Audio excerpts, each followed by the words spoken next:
नमस्कार मित्रों, मैं हिमांशु वर्मा आप सभी का अपने YouTube चैनल पॉलिटेक्निक क्लासेस में स्वागत करता हूं। मित्रों, आज मैं आपको कंस्ट्रक्शन मटेरियल, जो पूर्व में बिल्डिंग मटेरियल के नाम से जाना जाता था, उसके इम्पॉर्टेंट क्वेश्चंस आपको प्रोवाइड कराऊंगा। ये क्वेश्चंस इतने महत्वपूर्ण हैं कि जब आपका पेपर आएगा तो ये मान के आप चलिए, अगर आपने इतना तैयार कर लिया तो आपका कोई भी क्वेश्चन पेपर में छूटेगा नहीं। सभी क्वेश्चंस को आप बहुत अच्छी तरीके से कर पाएंगे, बशर्ते आप इन क्वेश्चंस को बहुत अच्छे से और बहुत गहन अध्ययन करके पढ़िए। इन क्वेश्चन से बाहर कोई क्वेश्चन नहीं जाएगा। अगर एक आध क्वेश्चन कोई बाहर जाता है तो पेपर में ऑप्शंस होते हैं कि आप एक क्वेश्चन या दो क्वेश्चंस को छोड़ कर सकते हैं। तो आप ये मान के चलिए कि इन क्वेश्चंस के आधार पर आप अपनी परीक्षा के लगभग 90% क्वेश्चन बहुत अच्छे से कर पाएंगे और बहुत अच्छे से मार्क्स ला पाएंगे। मित्रों, कंस्ट्रक्शन मटेरियल चूँकि फर्स्ट ईयर का और फर्स्ट सेमेस्टर का यह सब्जेक्ट है, तो बच्चों में एक आशंका रहती है कि क्या आएगा, क्या पूछा जाएगा, किस तरीके से लिखना है। तो मित्रों, जो मैं क्वेश्चंस आपको विस्तृत उत्तरी दे रहा हूँ, आप विस्तृत उत्तरी क्वेश्चन जब तैयार करेंगे तो उनके आधार पर आप जो शॉर्ट आंसर वाले क्वेश्चंस हैं या आपको जो थोड़ा कम लिखने वाले क्वेश्चंस हैं, या आप ये कहिए कि जो लघुत्तरी क्वेश्चंस हैं, विस्तृत उत्तरी तैयार करेंगे तो लघुत्तरी क्वेश्चंस जो हैं वो भी आप अच्छे से कर पाएंगे। ठीक है, तो आपको इन क्वेश्चंस को जो मैं विस्तृत उत्तरी दे रहा हूं या जो मैं पॉइंट वाइज दे रहा हूं, उस तरीके से आप उन्हीं क्वेश्चंस को जरूर से जरूर पढ़िए। तो मित्रों, मैं एक एक क्वेश्चंस पे आपकी चर्चा कर दे रहा हूं जिससे आपको पढ़ने में कोई दिक्कत ना हो, समझने में आसानी हो। ठीक है, चलिए शुरू करते हैं। तो पहले चैप्टर से चट्टानें क्या होती हैं, चट्टानों का वर्गीकरण, क्लासिफिकेशन करना है रॉक्स का, है ना। सेकंड क्वेश्चन है आपका चट्टानों को निर्मित करने वाले जो मिनरल्स हैं, खनिज हैं, उनके बारे में वर्णन करना है। थर्ड क्वेश्चन है पत्थरों के उत्खनन, जो खुदाई की पत्थरों को जो खोदते हैं, उनको क्वेरिंग करते हैं, उसकी क्या क्या, उससे आपका क्या मतलब है, क्या तात्पर्य है और उसके कौन कौन से मेथड होते हैं। उसके बाद फिर हम क्या करते हैं, पत्थरों से एग्रीगेट में कन्वर्जन करते हैं, तो क्रशिंग करते हैं, उनको तोड़ते हैं, तो उसमें एक जा कर्सर आता है, जबड़ा कर्सर, उसका आपका सचित्र वर्णन करना है, सचित्र वर्णन करके एक्सप्लेन करना है। मित्रों, मैंने यहाँ पर इंग्लिश के वर्ड लिख दिए हैं जिससे जो इंग्लिश मीडियम के छात्र हैं उनको भी कोई परेशानी समझने में ना हो। फिफ्थ क्वेश्चन है आपका भवन निर्माण, बिल्डिंग कंस्ट्रक्शन कार्य में जो पत्थर के कैरेक्टरिस्टिक्स होते हैं, उनके क्या प्रॉपर्टीज़ हैं, उनके बारे में आपको लिखना है। पत्थर के विभिन्न प्रकार, डिफरेंट टाइप्स जो हैं स्टोन्स के, उनके परीक्षणों को, कितने प्रकार के आपके टेस्ट होते हैं, और पोरोसिटी और वाटर एब्जॉर्बेशन तथा कठोरता, हार्डनेस में आपका कौन सा है, मोहस पैमाना, तो उसके बारे में आपको बताना है। ठीक है, फिर नेक्स्ट चैप्टर है आपका ब्रिक अर्थ, यह क्या होता है ब्रिक अर्थ, और इसके डिफरेंट इंग्रेडिएंट्स क्या होते हैं, उसके कार्य सहित उनको समझाना है। ठीक है, ईंट के उत्पादन, मैन्युफैक्चरिंग ऑफ ब्रिक। अब मैन्युफैक्चरिंग ऑफ ब्रिक के स्टेप्स हैं, उसी में आपका पगमिल का फिगर भी आएगा। ठीक है, तो उसको भी आप पढ़िएगा। मैंने पगमिल को नीचे सब्स्टिट्यूट एक ऑप्शन में भी डाल रखा है, तो यहाँ भी आप पढ़ लेंगे तो उस क्वेश्चन को आसानी से आप कर पाएंगे।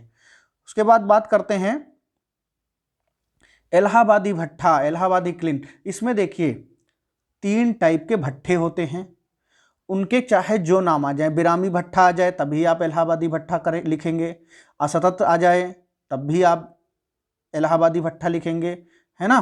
तो इस तरीके से जैसे बुल का खाई भट्ठा आ जाए, है ना, तो आप जो है अर्ध निरंतर भट्ठा लिखेंगे या सेमी कंटिन्यूअस लिखेंगे। हाफ मैन आ जाए तो आप कंटिन्यूअस लिखेंगे। तो तीनों भट्ठे इंपॉर्टेंट हैं, तीनों में से कोई ना कोई एक भट्ठा आपके पेपर में पूछा जाएगा। मित्रों, यहाँ मैं ये भी कर सकता था कि कोई एक भट्ठा दे देता, लेकिन अगर आप एक ही भट्ठा पढ़ के जाएंगे, एग्जाम सेट करने वाले को क्या पता है कि तीनों में से क्या डाल देगा वो पेपर में, तो इसलिए आप तीनों भट्ठे तैयार करके जाइएगा। ठीक है, 10वां क्वेश्चन है ब्रिक्स का वर्गीकरण। ठीक है, क्लासिफिकेशन ऑफ ब्रिक्स, और ब्रिक्स पर जो टेस्ट होते हैं ब्रिक्स के, फ्लोरेंसेस टेस्ट है या आपका वाटर एब्जॉर्बेशन टेस्ट है, ये सारे आपको परीक्षण आपको पढ़ने हैं। फिर चूने का क्या होता, चूना क्या है और चूने के प्रकार सहित समझाइए। चूने के निर्माण किस प्रकार किया जाता है तथा उसकी एक विधि को समझाइए, किस प्रकार चूने का निर्माण करते हैं। ठीक है। सीमेंट क्या होता है, सीमेंट के घटकों को समझाइए। ठीक है, तो सीमेंट के डेफिनेशन है, उसके बाद सीमेंट के कच्चे पदार्थ रॉ मटेरियल और उनके घटक, इनको आपको लिखना है। इसमें आप ध्यान रखिएगा, रॉ मटेरियल्स लिखने हैं और रॉ मटेरियल के बाद जो सीमेंट के मेन कंपोनेंट्स हैं उनको लिखना है। नेक्स्ट आपकी बात क्वेश्चन आता है पोर्टलैंड सीमेंट। पोर्टलैंड सीमेंट का केमिकल कंपोजिशन, केमिकल कंपोजिशन लिखना है। केमिकल कंपोजिशन जैसे आपका CaO, SiO2, इनके बारे में चर्चा करनी है। और जो यौगिक हैं जिनको बॉक्स कंपाउंड बोलते हैं, C3S, C2S, है ना, इनके बारे में आपको विस्तृत चर्चा करनी है। किसके ज़्यादा होने से क्या होता है, किसके कम होने से क्या होता है, आपको बिंदुवार चर्चा करनी है। अगर सीमेंट के कंपाउंड्स के बारे में आपको पढ़ना है तो मेरा कंक्रीट टेक्नोलॉजी में सीमेंट के पार्ट्स मैंने पढ़ाए हैं उसमें, और एक एक की चर्चा की हुई है, तो आप वहाँ से उसको पढ़ भी सकते हैं। ठीक है। सीमेंट की जमाव क्रिया के बारे में आपको बताना है। सीमेंट के जमाव क्रिया में क्या आपका इनिशियल सेटिंग टाइम है, फाइनल सेटिंग टाइम है ना, इसके बारे में। और सीमेंट के हाइड्रेशन पर भी आपको चर्चा करनी है। ठीक है, हीट ऑफ हाइड्रेशन, सीमेंट का जलयोजन आपने पढ़ा होगा। उसके बाद सीमेंट के परीक्षण, उसमें महीनता और जमाव काल परीक्षण के बारे में बताना है। ठीक है, ठीक है। अब एक चीज यहां ध्यान रखिएगा, यहां पर जमाव क्रिया सेटिंग एक्शन है ना, यह जलयोजन, और यहां पर आपका सेटिंग टाइम, ये टेस्ट है दोनों। यह सेटिंग एक्शन है जो जमाव क्रिया है। ठीक है, जो हाइड्रेशन है, हीट ऑफ हाइड्रेशन, उसके बारे में बताना है। यहाँ पर इनिशियल सेटिंग टाइम, यहाँ कैसे कैसे जमता है स्टार्टिंग में, है ना, इनिशियल कैसे कैसे सेट होता है उसके बारे में बताना है। और यहाँ आपका उसका सेटिंग टाइम बताना है विकार्ट ऑपरेटर्स के बारे में। ठीक है, तो सेटिंग टाइम लिखा है मैंने, यहाँ पर इनिशियल और फाइनल नहीं लिखा है, इसका मतलब है आपको दोनों करने हैं। ठीक है, नेक्स्ट बात करते हैं सीमेंट के डिफरेंट प्रकार लिखते हुए। अब इसमें मैंने कुछ इंपॉर्टेंट सीमेंट्स के नाम लिखे हैं। वैसे सीमेंट के डिफरेंट बहुत सारे प्रकार होते हैं, बट सारे प्रकारों को बहुत अच्छे से आप देख के जाइएगा, उनके नाम याद करके जाइएगा। हो सकता है आपसे यही पूछ लिया जाए कि सारे प्रकारों को, डिफरेंट टाइप्स ऑफ सीमेंट के नाम लिखिए, और तथा कठोरी या शीघ्र बलग्राही, रैपिड हार्डनिंग, है ना, low heat cement, hydrophobic cement के बारे में लिखिए, या इनमें से किसी एक के बारे में लिखिए, ऐसा भी पूछा जा सकता है। तो कोई आप 2-3 तैयार होंगे तो उसमें से कोई एक आप आराम से लिख सकेंगे। फिर सीमेंट बनाने की जो विधियां हैं, ड्राई प्रोसेस और वेट प्रोसेस, इनका आपको फ्लो डायग्राम बनाना है। ठीक है, फ्लो डायग्राम क्या होता है, प्रवाह आरेख, है ना, जो लाइन खींच के आपको, आप जैसे ये ऐसे आप लाइन खींच के बनाते हैं ना, ड्राई और वेट करके, है ना, तो इस तरीके से आप उनके बारे में एक फ्लो डायग्राम याद रखिएगा। अगर ये थ्योरी में भी आता है तो फ्लो डायग्राम अगर आपको याद होगा तो थ्योरी में भी आप आसानी से लिख पाएंगे। उसके बाद बात करते हैं पेड़ के तने की अनुप्रस्थ काट। बहुत इंपॉर्टेंट क्वेश्चन है ये, पेड़ के तने की अनुप्रस्थ काट, इसको आपने पढ़ा भी होगा, जिसमें एक लॉग है ना, उसका सेक्शन कटा हुआ है, उसमें अलग अलग कैम्बियम लेयर हर्ट, है ना, ये सब पिथ है, ये सब चीज़ें उसके नाम उसमें लिखे हुए हैं, तो उनको आप अच्छे से पढ़िएगा और सचित्र वर्णन कीजिएगा, उनके पार्ट्स बताइएगा। यहाँ अंगों लिखा है, इसका मतलब उसके पार्ट्स। ठीक है, उसके बाद प्रकाष्ठ का रूपांतरण, कन्वर्जन ऑफ टिम्बर, ये क्या होता है, टिम्बर को कैसे कन्वर्ट करते हैं, है ना, उसकी टहनियों को कैसे काटते हैं। और उसके बाद इसमें चिराई की जो विधियाँ होती हैं उनको नाम लिखकर किन्हीं 2 विधियों को आपको समझाना है। कितनी भी चिराई की जो विधियाँ हैं उनके किन्हीं 2 विधियों को समझाना है। ठीक है, उसके बाद बात करते हैं टिम्बर में कौन कौन से दोष होते हैं।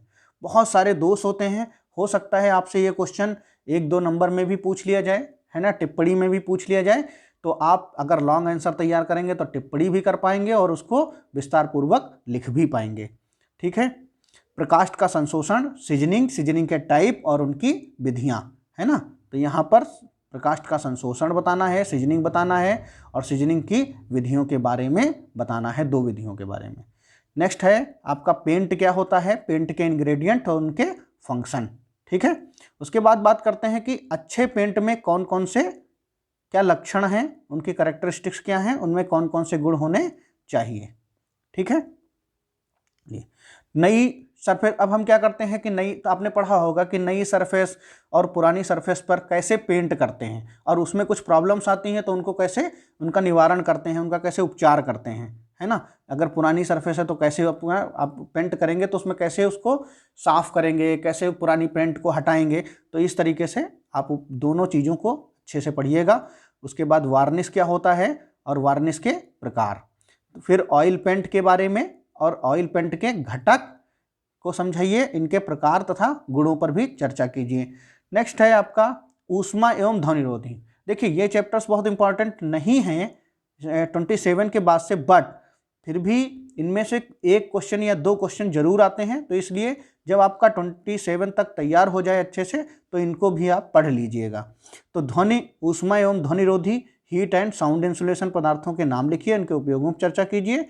उसके बाद एक नया टॉपिक है आपका प्लास्टिक, प्लास्टिक जुड़ा हुआ है तो सिविल इंजीनियरिंग में इसकी भूमिका को स्पष्ट कीजिए, इसके रॉ मटेरियल और प्रकारों को बतलाते हुए।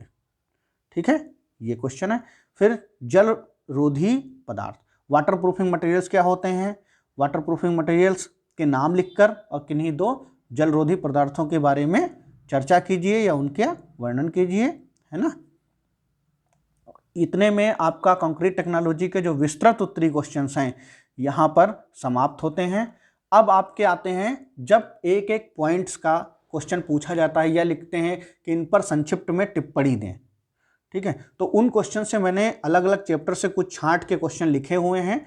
यहाँ तक आप 30 क्वेश्चन तैयार कर लीजिएगा, तो ये मान लीजिए कि अगर पेपर में आपके क्वेश्चन आते हैं तो 85 to 90% क्वेश्चन इन्हीं क्वेश्चंस में से आएंगे, इससे बाहर नहीं जाएंगे। ठीक है, नेक्स्ट बात करते हैं, निम्नलिखित बिंदुओं पर संक्षिप्त टिप्पणी दीजिए। तो इसमें चूना पत्थर, ग्रेनाइट, ट्रैप, बेसाल्ट, संगमरमर, बलुआ पत्थर, इतने टाइप के जो आपके स्टोन्स होते हैं, पत्थर होते हैं, उनके बारे में आपको बताना है। उसके बाद बात करते हैं उत्फ्लुवन, उत्फ्लुवन क्या होता है, एफ्लोरेंसेस ब्रिक में, है ना। फायर ब्रिक्स के बारे में आपने पढ़ा होगा, सुना होगा, फायर ब्रिक्स क्या होती हैं के बारे में आपको पता होगा। पगमिल, पगमिल का फिगर इंपॉर्टेंट है, ब्रिक्स में ही पढ़ेंगे तो कर लेंगे। ईंट में फ्रॉग जो दिल्ला देते हैं, है ना, वो क्यों देते हैं, उससे क्या फ़ायदा है। टाइल्स क्या होती हैं, प्योर लाइम, फैट लाइम, जली चूना, शुद्ध चूना क्या होता है, हाइड्रोलिक लाइम क्या है, जली चूना क्या है, हाइड्रेटेड लाइम क्या है, अनबुझा चूना क्या है, अनस्लैग्ड लाइम क्या है, प्रसारक सीमेंट क्या है। सीमेंट का एक टाइप है, सीमेंट में जमने का मेन रीजन क्या होता है, पानी जब पड़ता है तो सीमेंट सिकुड़ती है, लेकिन जो ये प्रसारक सीमेंट है ये क्या है, ये एक्सपेंड होती है, तो इसके बारे में भी आपको बताना है।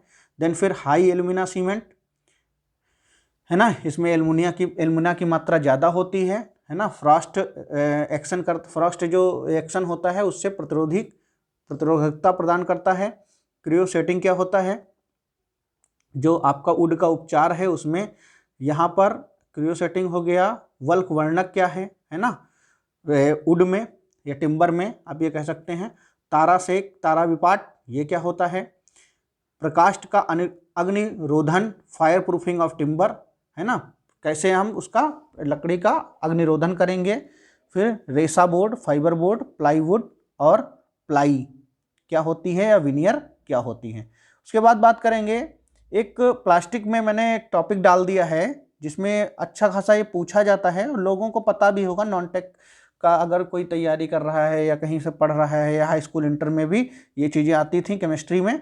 थर्मोसेटिंग और थर्मोप्लास्टिक, इन दोनों में डिफरेंस भी कभी कभी पूछ लिया जाता है या दोनों के बारे में पूछ लिया जाता है।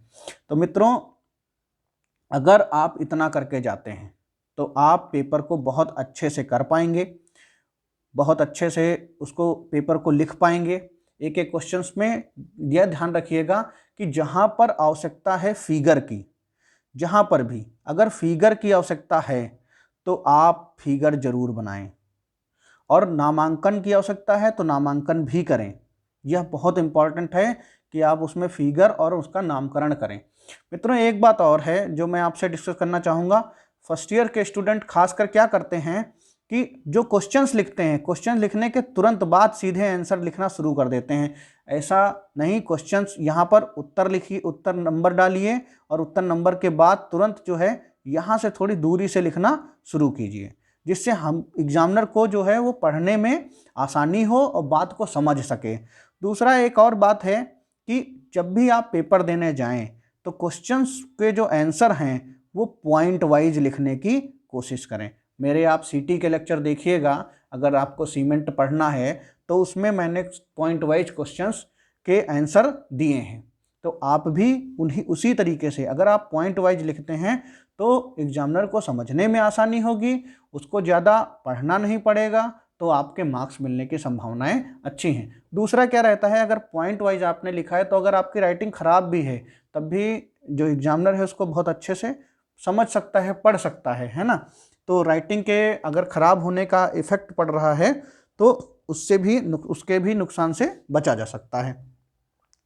एक और बात है मित्रों, आप सभी लोग ये जो मेरे इंपॉर्टेंट क्वेश्चंस हैं दिए हुए ये अपने सभी साथियों तक पहुंचाएं, चैनल को सब्सक्राइब करें, लाइक करें और कमेंट करें कि आपको यह वीडियो कैसा लगा, आपके ये क्वेश्चन से आपको फ़ायदा होगा या नहीं होगा, इन सब पे आप चर्चा करें, जिससे हमें जो है एक संभावना मिलेगी, है ना।